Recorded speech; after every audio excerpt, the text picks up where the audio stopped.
आइए जानते हैं बिहार के महत्वपूर्ण बड़ी खबरों को केवल 20 मिनट में। साथ ही जानेंगे बिहार में भी बुलडोजर मॉडल को लागू कर दिया गया है और पूरे बिहार में नए नए नियम को लागू किए गए हैं जिन्हें आपको जानना जरूरी है। अगर आप इन नियमों को नहीं जानते हैं तो खतरे में पड़ सकते हैं या आपको जेल भी जाना पड़ सकता है।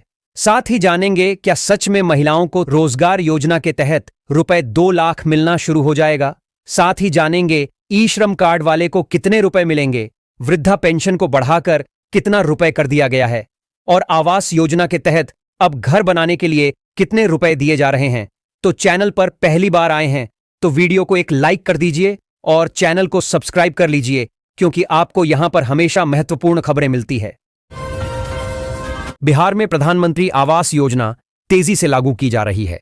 राज्य सरकार ने ग्रामीण और शहरी दोनों क्षेत्रों में बचे हुए लाभार्थियों को वित्तीय सहायता जारी करने का अभियान चलाया है। ग्रामीण क्षेत्रों में 1,20,000 रुपए की सीधी मदद दी जा रही है, जबकि शहरी गरीबों को ब्याज सब्सिडी का लाभ मिल रहा है। प्रशासन का लक्ष्य है कि अगले वर्ष तक कोई भी पात्र परिवार कच्चे मकान में न रहे। सरकारी शिक्षकों के कोचिंग में पढ़ाने पर रोक। नई कोचिंग नीति लागू होने की तैयारी है, जिसके तहत सरकारी शिक्षकों के कोचिंग संस्थानों में पढ़ाने पर रोक लगेगी। यह छात्रों को सुरक्षित और संरचित शैक्षणिक वातावरण देने के लिए है। शिक्षकों की छुट्टी के नए नियम। अब शिक्षक मनमर्जी से छुट्टी नहीं ले सकेंगे। प्राथमिक स्कूल में एक दिन में सिर्फ एक और मध्य उच्च माध्यमिक में 10% शिक्षकों को ही छुट्टी मिलेगी। एक शिक्षक को साल में अधिकतम 16 दिन का आकस्मिक अवकाश CL मिलेगा। पटना मेट्रो के विस्तार पर मिशन मोड में काम। पटना मेट्रो के प्रायोरिटी कॉरिडोर के शुरू होने के बाद अब मल्लाही पकड़ी और खेमनीचक स्टेशनों के निर्माण कार्य में तेजी आ गई है। नगर विकास विभाग ने अधिकारियों को निर्देश दिया है कि बचे हुए सिविल वर्क को मिशन मोड में पूरा करें ताकि पटना के लोगों को जल्द से जल्द पूरी लाइन की सुविधा मिल सके। सरकारी स्कूलों में डिजिटल लैब्स की तैयारी। राज्य के सरकारी स्कूलों को हाईटेक बनाने की दिशा में बड़ा कदम उठाया गया है। शिक्षा विभाग सभी माध्यमिक और उच्च माध्यमिक स्कूलों में कंप्यूटर लैब और डिजिटल बोर्ड लगाने की प्रक्रिया में है। इसका मकसद ग्रामीण छात्रों को आधुनिक तकनीक से जोड़ना और स्मार्ट क्लास की सुविधा देना है। केंद्र सरकार की महत्वाकांक्षी PM विश्वकर्मा योजना के तहत सिलाई, टेलरिंग का काम करने वाली महिलाओं को आधुनिक टूलकिट खरीदने के लिए RS 15,000 की सीधी आर्थिक सहायता दी जा रही है। यह राशि सीधे बैंक खाते में जमा होती है, जिससे महिलाएं नई सिलाई मशीन खरीदकर अपना काम बढ़ा सकती हैं। सरकार का लक्ष्य कारीगरों को सशक्त और आत्मनिर्भर बनाना है। सरकारी स्कूलों का होगा आधुनिकीकरण। राज्य के सरकारी स्कूलों को हाईटेक बनाने की तैयारी है। इनमें स्मार्ट क्लास और डिजिटल लैब स्थापित किए जाएंगे ताकि बच्चों की पढ़ाई केवल किताबों तक सीमित न रहे। इलेक्ट्रिक बसों का दायरा बढ़ा। राज्य परिवहन निगम ने प्रदूषण कम करने के लिए पटना और मुजफ्फरपुर के बाद अब भागलपुर, गया और दरभंगा जैसे शहरों में भी इलेक्ट्रिक बसें चलाने का फैसला लिया है। चार्जिंग स्टेशनों का नेटवर्क तैयार किया जा रहा है, जिससे इंटरसिटी कनेक्टिविटी प्रदूषण मुक्त और सस्ती होगी। दरभंगा एम्स का निर्माण कार्य अब धरातल पर। लंबे इंतजार के बाद दरभंगा एम्स AIIMS के निर्माण कार्य ने रफ्तार पकड़ ली है। शोभन में आवंटित जमीन पर 4 दीवारी और मुख्य गेट का निर्माण कार्य तेजी से चल रहा है। इस प्रोजेक्ट के शुरू होने से उत्तर बिहार के लाखों मरीजों को बेहतर इलाज की उम्मीद जगी है और आसपास के इलाकों में जमीन के दाम भी बढ़ने लगे हैं। केंद्र सरकार की प्रधानमंत्री मातृवंदना योजना के तहत पहली बार गर्भवती होने वाली और स्तनपान कराने वाली महिलाओं को 5,000 रुपए की आर्थिक सहायता दी जाती है। यह राशि 3 किस्तों में सीधे लाभार्थी के बैंक खाते में ट्रांसफर की जाती है। इस योजना का उद्देश्य गर्भावस्था के दौरान पोषण और स्वास्थ्य सुधार के लिए मजदूरी के नुकसान की भरपाई करना है। यह राशि सुनिश्चित करती है कि मां और बच्चे दोनों को बेहतर देखभाल मिल सके। 7 निश्चय 3 को कैबिनेट की हरी झंडी। बिहार कैबिनेट ने 2025-2030 के लिए 7 निश्चय 3 योजना को मंजूरी दे दी है। इस नए चरण में विकसित बिहार के निर्माण, रोजगार सृजन और स्वास्थ्य सेवाओं को सुदृढ़ करने पर विशेष जोर दिया गया है। मुख्यमंत्री ने इसे राज्य को विकसित राज्यों की श्रेणी में लाने वाला कदम बताया है। शिक्षकों का प्रमोशन और वेतन भुगतान। शिक्षा विभाग ने शिक्षकों को प्रोन्नति देने और उनके बकाया वेतन का भुगतान करने का फैसला लिया है, जिससे शिक्षकों को बड़ी राहत मिलेगी। छात्र शिक्षक अनुपात के आधार पर शिक्षकों का रैशनलाइजेशन भी किया जाएगा। गया एयरपोर्ट पर लो विजिबिलिटी की समस्या होगी। खत्म गया इंटरनेशनल एयरपोर्ट पर कोहरे के दौरान विमानों की लैंडिंग को आसान बनाने के लिए CAT अप्रोच लाइटिंग सिस्टम लगाने का रास्ता साफ हो गया है। इसके लिए करीब 18 एकड़ जमीन के अधिग्रहण की प्रक्रिया अंतिम चरण में है, जिससे सर्दियों में उड़ानों का रद्द होना कम हो जाएगा। विराट रामायण मंदिर का दूसरा चरण शुरू। पूर्वी चंपारण के केसरिया में बन रहे विश्व के सबसे बड़े विराट रामायण मंदिर के निर्माण का दूसरा चरण जोरों पर है। 2025 के अंत तक इसके कई प्रमुख हिस्सों को पूरा करने का लक्ष्य रखा गया है। यह मंदिर अयोध्या के राम मंदिर से भी बड़ा होगा और बिहार में पर्यटन का नया केंद्र बनेगा। बिहार में जमीन सर्वे के बाद अब अतिक्रमणकारियों पर प्रशासन का बुलडोजर गरज रहा है। पटना हाईकोर्ट के सख्त निर्देश पर सरकारी तालाबों, SRDD डेस्कों और गैर मजरूआ जमीन को खाली कराने के लिए राज्यव्यापी अभियान तेज कर दिया गया है। राजधानी पटना से लेकर जिलों तक अवैध निर्माणों को ध्वस्त किया जा रहा है, जिससे भूमाफियाओं में भारी हड़कंप मचा हुआ है। स्मार्ट प्रीपेड मीटर पर विशेष अभियान। ग्रामीण इलाकों में स्मार्ट प्रीपेड मीटर लगाने का काम युद्ध स्तर पर जारी है। बिजली विभाग ने उपभोक्ताओं की शिकायतों के समाधान के लिए प्रखंड स्तर पर कैंप लगाना शुरू कर दिया है। सरकार का दावा है कि इससे बिजली चोरी रुकेगी और उपभोक्ताओं को सही बिल मिलेगा। डिजिटल अटेंडेंस से सुधर रही स्कूलों की व्यवस्था। बिहार के सरकारी स्कूलों में शिक्षकों और छात्रों की ऑनलाइन हाजिरी शिक्षा कोष की व्यवस्था अब पटरी पर आ गई है। शिक्षा विभाग की सख्ती के बाद स्कूलों में शिक्षकों की उपस्थिति में सुधार देखा जा रहा है। हालांकि कुछ दूर दराज के इलाकों में नेटवर्क की समस्या अब भी चुनौती बनी हुई है। राजधानी पटना में आज पेट्रोल का भाव लगभग 105 रुपए 23 पैसे प्रति लीटर है, जबकि डीजल 91 रुपए 43 पैसे प्रति लीटर के आसपास मिल रहा है। अंतर्राष्ट्रीय कच्चे तेल की कीमतों में स्थिरता के चलते तेल कंपनियों ने आज भी आम तौर पर कीमतों में कोई बड़ा बदलाव नहीं किया है, जिससे उपभोक्ताओं को मामूली राहत मिली है। भागलपुर स्मार्ट सिटी में नए ऑनेटो स्टैंड की कवायद। भागलपुर स्मार्ट सिटी लिमिटेड ने तिलका मांझी बस डिपो के पास नवनिर्मित ऑनेटो स्टैंड के संचालन और रखरखाव के लिए टेंडर प्रक्रिया शुरू कर दी है। इससे शहर में जाम की समस्या से निजात मिलेगी और यात्रियों को एक व्यवस्थित जगह पर ऑटो मिल सकेंगे। यह कदम शहरी यातायात सुधार का हिस्सा है। ओंटा सिमरिया पुल से कनेक्टिविटी हुई आसान। हाल ही में शुरू हुए गंगा नदी पर बने ओंटा सिमरिया 6 लेन पुल ने उत्तर और दक्षिण बिहार के बीच की दूरी को काफी कम कर दिया है।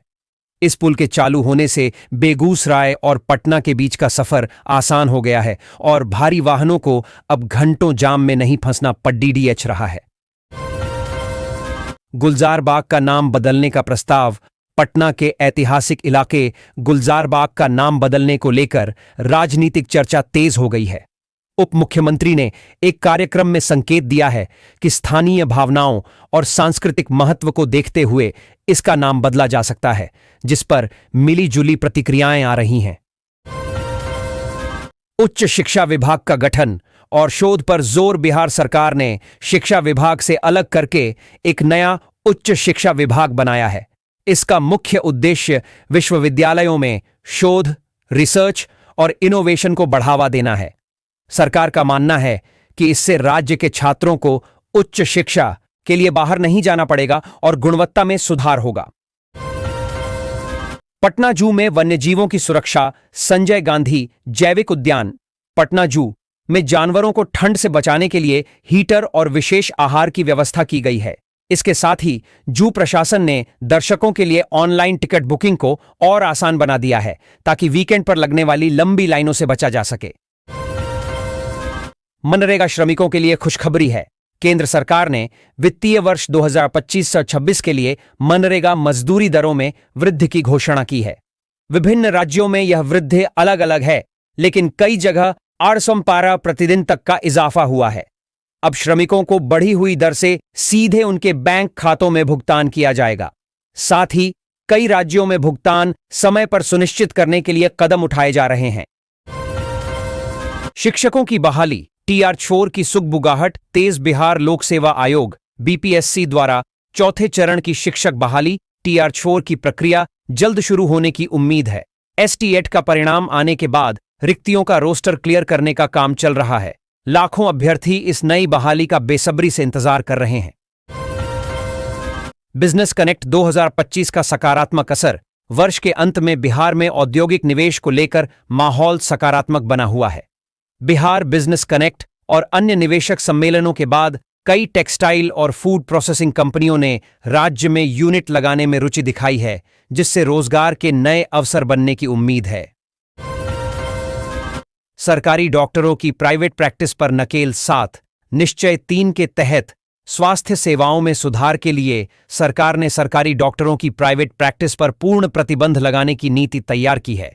इसके बदले डॉक्टरों को नॉन प्रैक्टिस अलाउंस NPA और अन्य प्रोत्साहन राशि देने का प्रावधान किया जाएगा, ताकि ग्रामीण क्षेत्रों में डॉक्टर उपलब्ध रहें।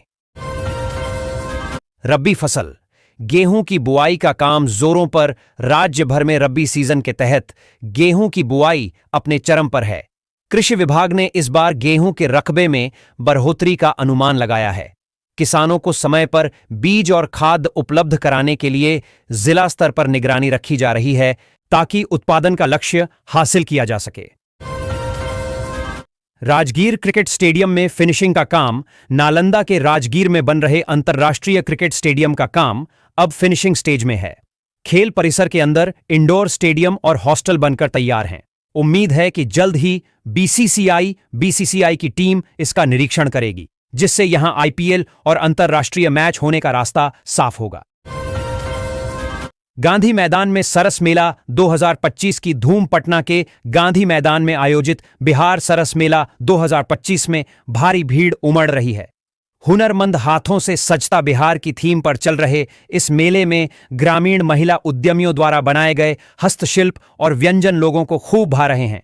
यह मेला दिसंबर के अंत तक चलेगा। भागलपुर के तसर सिल्क की विदेशों में मांग। भागलपुर के मशहूर तसर सिल्क और लिनन कपड़ों की मांग अंतर्राष्ट्रीय बाजार में बढ़ी है। हाल ही में डेनमार्क और यूरोपीय देशों के व्यापारिक प्रतिनिधियों ने भागलपुर के बुनकरों से संपर्क किया है। इससे स्थानीय बुनकरों को बड़े ऑर्डर मिलने और उनकी आय बढ़ने की उम्मीद है।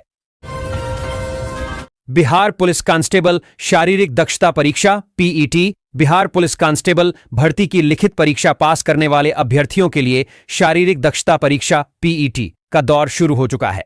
पटना के गर्दनीबाग हाई स्कूल मैदान में कड़े सुरक्षा इंतजामों के बीच दौड़ और अन्य शारीरिक जांच की जा रही है, जिसमें हजारों युवा अपना भाग्य आजमा रहे हैं।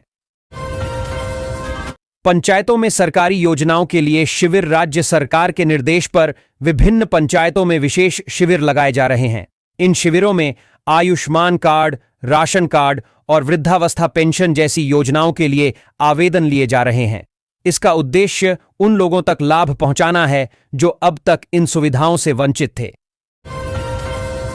धान अधिप्राप्ति का लक्ष्य और किसानों को भुगतान। बिहार में धान खरीद अधिप्राप्ति की प्रक्रिया सुचारू रूप से चल रही है। सरकार ने पैक्स PACS के माध्यम से किसानों से धान खरीदने और 48 घंटे के भीतर उनके खाते में भुगतान सुनिश्चित करने का निर्देश दिया है। इस बार धान की अच्छी पैदावार से किसानों के चेहरे खिले हुए हैं। बिहार में ठंड ने दी दस्तक। AQI भी बढ़ा। दिसंबर का महीना आगे बढ़ने के साथ ही बिहार में ठंड का असर दिखने लगा है। सुबह और शाम को कोहरा छाया रह रहा है। वहीं पटना और मुजफ्फरपुर जैसे शहरों में वायु गुणवत्ता सूचकांक AQI खराब श्रेणी में पहुंच गया है, जिससे सांस के मरीजों को सावधानी बरतने की सलाह दी गई है। पूर्वी चंपारण में साइबर अपराध पर बड़ी कार्रवाई। पूर्वी चंपारण मोतिहारी पुलिस ने साइबर अपराधियों के एक बड़े गिरोह का भंडाफोड़ किया है। चकिया और आसपास के इलाकों से कई संदिग्धों को गिरफ्तार किया गया है, जो फर्जी कॉल और बैंक फ्रॉड के जरिए लोगों को ठगते थे। पुलिस इसे बड़ी कामयाबी मान रही है। विधानमंडल का शीतकालीन सत्र और हंगामे के आसार। बिहार विधानमंडल का शीतकालीन सत्र राजनीतिक सरगर्मियों के बीच चल रहा है। विपक्ष जहां कानून व्यवस्था और महंगाई के मुद्दे पर सरकार को घेरने की रणनीति बना रहा है, वहीं सरकार अनुपूरक बजट और कई महत्वपूर्ण विधेयक पास कराने की तैयारी में है। सुरक्षा के कड़े इंतजाम किए गए हैं। सीतामढ़ी में रामायण सर्किट का विकास। माता सीता की जन्मस्थली सीतामढ़ी में पुनौरा धाम को रामायण सर्किट से जोड़कर विकसित करने का काम तेजी से चल रहा है। केंद्र और राज्य सरकार मिलकर इसे एक प्रमुख धार्मिक पर्यटन स्थल बना रही हैं, जिससे यहां श्रद्धालुओं की संख्या और सुविधाओं में भारी इजाफा होने वाला है। स्पेशलिस्ट डॉक्टरों की पोस्टिंग लिस्ट जारी। राज्य स्वास्थ्य समिति ने हाल ही में स्त्री रोग विशेषज्ञ, शिशु रोग विशेषज्ञ और जनरल सर्जन जैसे विशेषज्ञ डॉक्टरों की पोस्टिंग की नई सूची जारी की है। इन डॉक्टरों को मुख्य रूप से अनुमंडलीय और जिला अस्पतालों में तैनात किया जा रहा है, जिससे रेफरल के मामलों में कमी आएगी। अब रेलवे स्टेशनों और बस अड्डों पर वापस अपने काम पर लौटने वाले लोगों की भारी भीड़ देखी जा रही है। रेलवे ने यात्रियों की सुविधा के लिए कई स्पेशल ट्रेनें चलाई हैं, फिर भी लंबी वेटिंग लिस्ट की समस्या बनी हुई है। बिहार कौशल विकास मिशन का नया पोर्टल युवाओं को हुनरमंद बनाने के लिए बिहार कौशल विकास मिशन (BSDM) ने 1 दिसंबर से अपना नया पोर्टल लाइव कर दिया है। अब कुशल युवा कार्यक्रम (KYP) और अन्य स्किल ट्रेनिंग कोर्स में दाखिला लेना और सर्टिफिकेट प्राप्त करना पहले से ज्यादा आसान और पारदर्शी हो गया है। पटना में civil service athletics meet. Patna में आयोजित राष्ट्रीय स्तर की सिविल सर्विस एथलेटिक्स प्रतियोगिता में देश भर के अधिकारियों ने अपना दम दिखाया है। इस आयोजन ने बिहार की खेल मेजबानी क्षमता को साबित किया है। मिथिलेश स्टेडियम और पाटलिपुत्र स्पोर्ट्स कॉम्प्लेक्स में हुए इन मुकाबलों ने शहर में खेल का माहौल बना दिया है। तेज प्रताप यादव की पार्टी में अनुशासनात्मक कार्रवाई। राजद नेता और पूर्व मंत्री तेज प्रताप यादव के संगठन जनशक्ति जनता दल में आंतरिक कलह खुलकर सामने आई है। उन्होंने हाल ही में पार्टी विरोधी गतिविधियों का आरोप लगाते हुए अपने एक वरिष्ठ पदाधिकारी को निष्कासित कर दिया है, जो सियासी गलियारों में चर्चा का विषय बना हुआ है। जेपी गंगा पथ मरीन ड्राइव का दीदारगंज तक विस्तार। पटना का मरीन ड्राइव अब दीदारगंज तक पूरी तरह कनेक्ट होने वाला है। गायघाट से दीदारगंज के बीच अप्रोच रोड बनाने का काम अंतिम दौर में है। शाम के समय यहां पटना वासियों की भारी भीड़ उमड़ रही है और यह शहर का सबसे बड़ा रिक्रिएशन जोन बन गया है। बिहटा एयरपोर्ट के सिविल एनक्लेव का विस्तार। पटना एयरपोर्ट पर बढ़ते दबाव को कम करने के लिए बिहटा एयरपोर्ट के सिविल एनक्लेव का निर्माण कार्य तेजी से आगे बढ़ रहा है। चहारदीवारी और टर्मिनल बिल्डिंग के लिए टेंडर प्रक्रिया अंतिम चरणों में है। सरकार का लक्ष्य है कि अगले साल तक यहां से कमर्शियल उड़ानें शुरू कर दी जाएं। खेल प्रशिक्षकों की बम्पर बहाली। बिहार कर्मचारी चयन आयोग (BSSC) द्वारा खेल विभाग के तहत स्पोर्ट्स ट्रेनर, खेल प्रशिक्षक के पदों पर बहाली की प्रक्रिया अंतिम चरण में है। इस कदम से राज्य के खिलाड़ियों को बेहतर कोचिंग मिलेगी और बिहार में खेल संस्कृति को बढ़ावा मिलेगा। आवेदन की प्रक्रिया हाल ही में संपन्न हुई है।